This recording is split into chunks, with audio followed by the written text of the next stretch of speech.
because you go to Publix and you can get, pharmacy. You have a pharmacy, you can get drugs and all the rest. Have you seen the Amazon stuff that's going on with their pharmacy? I have. I just went to Publix pharmacy, got my flu shot last week, and they gave me a gift card. Did they really? Yeah, $10 off. Or not $10 off. It was a $10 gift card for getting my flu shot there. Insurance covered the shot. And then I got $10 off. Or $10 gift card to use. Gift card. Yeah. And so when you talk about Amazon. Right. I mean, it makes sense, right? Like, is Amazon going to put those types of pharmacies out of business in time? Well, that's the question, right? And so people are going to continue to go to the grocery store. Well, maybe, right? Because you think, Amazon, they bought Whole Foods, 2-3 years ago, something like that. So they want to put them out of business too. Mm-hmm. But, okay, so what I do know about it is that in 2018, they bought a group called Pillpack. And I don't 100% know everything about Pillpack, but what I do understand about them, if it's true, is that you know how like if you take lots of anything, of supplements or whatever, but other people that take lots of medications, they take those and they package them in like a container and things that like, this is what you take in the morning, this is what you take at night. So it's all, so for older people. It's like Monday, Tuesday, Wednesday, Thursday, Friday, yes. You pull the lid up, it's got a partition. Correct. Mm-hmm. And so it's perfect for people as they get older, that you don't have to sort your medications, which it's total pain. So they deliver them to them sorted. Totally sorted. Okay. Which is awesome. That's my understanding. I haven't seen it, but that's my understanding of what they do. And so they obviously want to be able to, they want to be able to fulfill mail order drugs. And actually they want to be able to fulfill all drugs.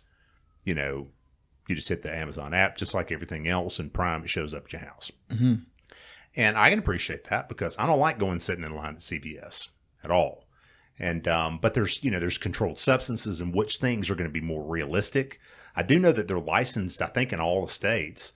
And so, but they're branding it now Amazon Pharmacy instead of Pillpack. Yeah, and what the market they can really take advantage of is the cash market. People who are paying cash for prescriptions. Mm-hmm. So, can you not file insurance?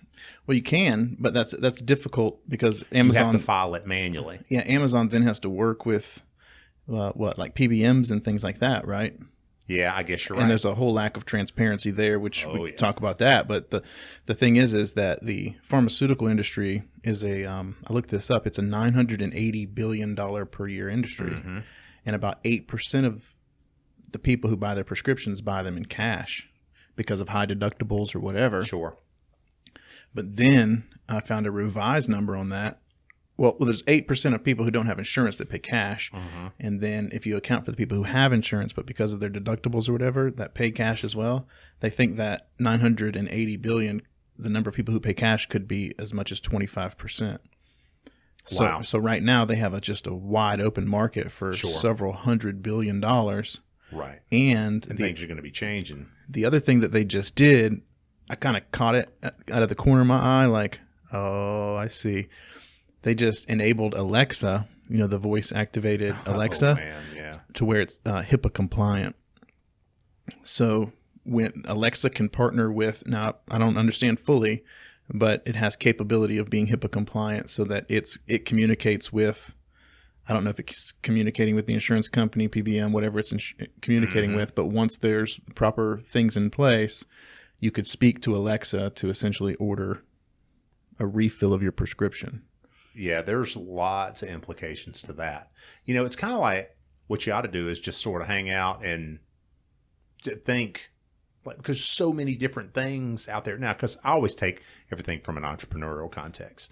And I start going, how much stuff is out there? Man, you could take that thing and combine it with that, and yellow and blue will make green, and you can do this thing. There's so much stuff out there. Mm-hmm.